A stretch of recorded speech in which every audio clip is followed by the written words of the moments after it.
എന്ന് സ്വന്തം പുണ്യാളൻ നവാഗതനായ സംവിധായകൻ മഹേഷ് മധുവിന്റെ സിനിമയാണ്. ആക്ച്വലി ഇത് പടം എനിക്ക് കണ്ടപ്പോൾ അല്ലെങ്കിൽ ഇതിന്റെ ട്രെയിലർ കണ്ടപ്പോൾ തന്നെ എനിക്ക് തോന്നിയത് ഒരു പഴയ റോമൻ എന്നുള്ള ഒരു മൂവിയായിരുന്നു. ബിജു മേനോന്റെയും കുഞ്ചാക്കോ ബോബന്റെയും ഒരു കള്ളപ്പള്ളിയിൽ അച്ഛന്മാരായിട്ട് റോമിൽ നിന്ന് വരുന്ന അച്ഛന്മാരായിട്ട് പോകുന്ന ഒരു കോമഡി മൂവി ഉണ്ടായിരുന്നു. അത് ആക്ച്വലി അത് തിയേറ്ററിൽ വർക്കായോ ഇല്ലെന്ന് എനിക്ക് വലിയ ഓർമ്മയില്ല. അത് ഒരു കൈൻഡ് ഓഫ് എന്റർടൈൻമെന്റ് ആയിരുന്നു. ഒരു മൾട്ടിപ്പിൾ അല്ലെങ്കിൽ ഒരു റിപ്പീറ്റ് വാച്ച് നമുക്ക് ടി വിയിലൊക്കെ ഇരുന്ന് നമുക്ക് ഒരു ഫൺ വാച്ചായിട്ട് കാണാൻ പറ്റുന്ന ഒരു മൂവി തന്നെയായിരുന്നു. റിപ്പീറ്റ് വാച്ച് ക്വാളിറ്റി ഉള്ള ഒരു മൂവി തന്നെയായിരുന്നു. അപ്പൊ അതിന്റെ ഒരുപാട് സംഗതികൾ, ഇത് മേ ബി ഇതിന്റെ ഒരു മെയിൻ കഥ പരിസരം എന്ന് പറയുന്നത് ഒരു പള്ളി ആയതുകൊണ്ടായിരിക്കാം. ഇതിനകത്തൊരു പള്ളിയിൽ അച്ഛനായിട്ട് ബാലു വർഗീസ് വരുന്നുണ്ട്. അവിടെ ഒരു കള്ളനായിട്ട് ഇദ്ദേഹം അർജുൻ അശോകൻ വരുന്നു.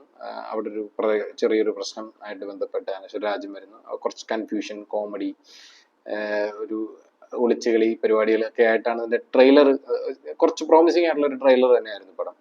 നമുക്കത് അങ്ങനെ തന്നെയാണ് ഞാൻ ഈ പടത്തിലേക്ക് എത്തുന്നതും പടം കാണാനായിട്ട് പോകുന്നതും. കുറച്ച് ലേറ്റ് ആയിട്ടാണ് പടം കണ്ടതും കുറച്ച് ലേറ്റ് ആയിട്ടാണ് പടത്തിന്റെ റിവ്യൂ ഇടുന്നതും. പുതിയ റൈറ്ററാണ് സംജി എം ആന്റണി. പുതിയ പ്രൊഡക്ഷൻ കമ്പനിയാണ് മാജിക് ഫ്രെയിംസ് ആണ് പടത്തിന്റെ വിതരണം ഏറ്റെടുത്തിരിക്കുന്നത്. ട്രെയിലറിൽ തന്നെ എനിക്ക് അട്രാക്റ്റീവ് ആയിട്ട് തോന്നിയതിന്റെ ക്യാമറ, രണദീപാണ് ക്യാമറ ചെയ്തിരിക്കുന്നത്. നല്ലൊരു ഒരു ഫ്രഷ് ലൈറ്റിങ്ങും പരിപാടികളൊക്കെ ആയിട്ട് നല്ല രസമുണ്ടായിരുന്നു. സെറ്റ് തന്നെയാണെന്നാണ് എനിക്ക് തോന്നുന്നത്. എൻ്റെ അതൊരു വലിയ റൂമും കാര്യങ്ങളുമാണ് ഇതിനകത്ത് മെയിൻ കഥ. അതായത് ആക്ച്വലി ആ കഥ പൂർണ്ണമായും നടക്കുന്നത് ആ ഒരു പള്ളിയിലച്ഛൻ്റെ മുറിയിലാണെന്ന് എനിക്ക് തോന്നിയിട്ടുണ്ട്. അപ്പം അത് സെറ്റായിട്ടാണ് തോന്നുന്നത്. പക്ഷെ അത് എത്ര കൺവിൻസിങ് ആക്കാമോ അത്രയും നല്ല രീതിയിലാണ് പടം വന്നിരിക്കുന്നത്. മ്യൂസിക് സാം സിയസ് ആണ്. കുറച്ച് ത്രില്ലിങ് സംഗതികളും കുറച്ച് അങ്ങനെയുള്ള സാധനങ്ങളൊക്കെ നന്നായിട്ടുണ്ട്. നല്ല എന്താണ് പടത്തിന്റെ മൂഡ് എലിവേറ്റ് ചെയ്യത്തക്ക രീതിയിലുള്ള നല്ല മ്യൂസിക്കും ബാക്ക്ഗ്രൗണ്ട് സ്കോറും തന്നെയാണ് സാം സിയസ് ചെയ്തിരിക്കുന്നത്. യൂഷ്വലി സാം സിയസിനെ കൊണ്ടുവരുന്നത് ആക്ഷൻ മൂവീസും അങ്ങനെയുള്ള ത്രില്ലർ സാധനങ്ങൾക്കൊക്കെയാണ് കൊണ്ടുവരുന്നത്. പക്ഷെ ഇത് കുറച്ചുകൂടെ ലൈറ്റ് ആയിട്ട് എന്റർടൈൻമെന്റ് എന്നുള്ള നിലയിൽ തന്നെ സാം സിയസിന്റെ മ്യൂസിക് നന്നായിട്ട് വർക്കായിട്ടുണ്ട്. സ്ഥലം മാറി പുതിയതായിട്ട് ചരിത്ര പ്രാധാന്യമുള്ള ഒരു പഴയ പള്ളിയിലേക്ക് വരുന്ന ഒരു കൊച്ചച്ഛൻ്റെ ലൈഫിലെ കുറച്ച് ദിവസങ്ങളിൽ നടക്കുന്ന കുറച്ച് സംഭവങ്ങൾ, കുറച്ച് ട്വിസ്റ്റ് ആൻഡ് ടേൺസ്. അപ്പോൾ അതിൽ നിന്ന് പുള്ളി എങ്ങനെ രക്ഷപ്പെട്ടു വരുന്നോ ഇല്ലയോ എന്നൊക്കെ ഉള്ളതാണ്. ഒരു ചെറിയ സംഗതിയാണ്, പക്ഷെ അത് നല്ല എന്റർടൈനിങ് ആയിട്ട് പോകുന്നുണ്ട്. ടുവേർഡ്സ് ദ എൻഡ് ഒക്കെ എത്തുമ്പോൾ നമുക്ക് ഏകദേശം ഊഹിക്കാൻ പറ്റും. എന്നിരുന്നാലും കൊള്ളാം. അതിനകത്ത് എനിക്ക് രഞ്ജി പണിക്കരുടെ ക്യാരക്ടർ എനിക്ക് കുറച്ചുകൂടെ ഇഷ്ടപ്പെട്ടു. ഇവരെ 3 പേരെ ഒഴിച്ചാൽ രഞ്ജി പണിക്കരുടെ ക്യാരക്ടർ നല്ല രസമായിട്ട് വർക്കൗട്ടായി എന്ന് തന്നെ പറയത്തക്ക രീതിയിലുള്ള, കാരണം ഒരു ക്രൂക്കഡാണ് ആള്, കുറച്ചൊരു ഗ്രേ ഷെയ്ഡുള്ള ഒരു സീനിയർ പള്ളിയിലച്ഛനാണ്. പുള്ളിക്ക് ചെയ്യാനുള്ളത് കോമഡിയാണ്, പക്ഷെ അത് മോശമാക്കാതെ നല്ല രീതിയിൽ തന്നെ അത് കൈകാര്യം ചെയ്തിട്ടുണ്ട്.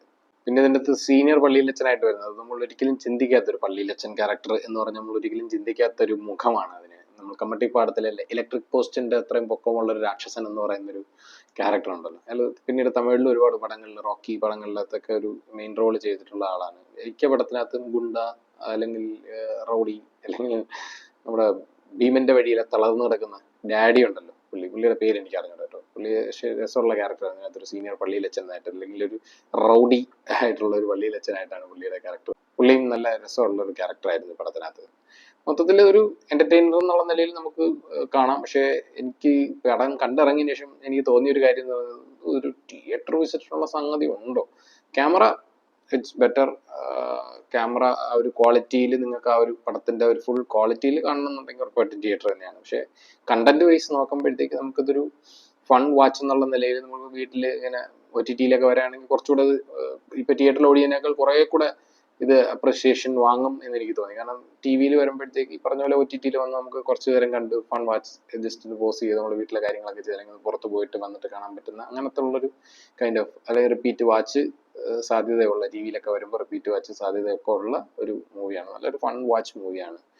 അത് ഇപ്പോഴും തിയേറ്ററിൽ ഓടുന്നുണ്ടെന്നാണ് ഞാൻ വിശ്വസിക്കുന്നത്. നിങ്ങൾക്ക് തിയേറ്റർ എക്സ്പീരിയൻസ് താല്പര്യമുള്ള ആളുകൾക്ക് ഫാമിലി ആയിട്ടൊക്കെ പോയി ഇരുന്ന് കാണാൻ പറ്റുന്ന ഒരു പടമാണ് എന്ന് സ്വന്തം പുണ്യാളൻ. നിങ്ങളും കണ്ടിട്ട് അഭിപ്രായങ്ങൾ കമന്റ് ചെയ്യുക.